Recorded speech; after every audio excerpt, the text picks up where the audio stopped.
Hello again. I've been doing some work on the conversion of the text layer to Vulkan this morning and today.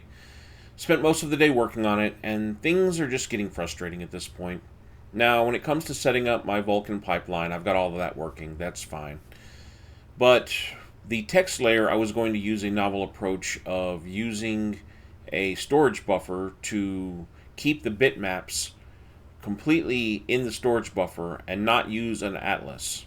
But I think I'm going to have to reconsider that and start using atlases because as it works right now, I've got the C array loaded into the storage buffer, which is the raw bitmaps of the characters. And then every frame, I was going to read the text buffer and the buffer of colors per cell and construct a glyph onto the screen using a shader. Well, it's being a pain. I can get data onto the screen, but getting the glyph to be represented accurately is being challenging.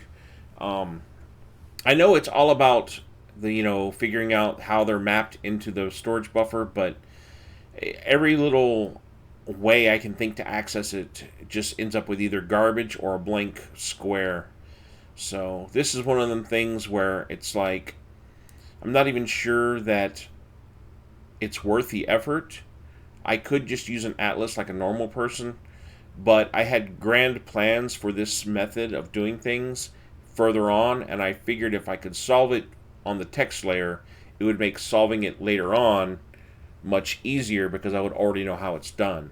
But I guess maybe for now I should probably go with a more traditional texture atlas and mapping each character onto the screen from that atlas.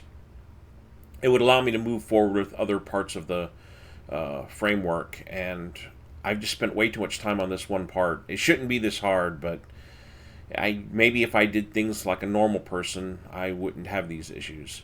Anyway, that's what I've been up to with Fuselage, so I'm gonna go to the bar now and have some beer and try not to think about this because it's just annoying me at this point. Have a good one.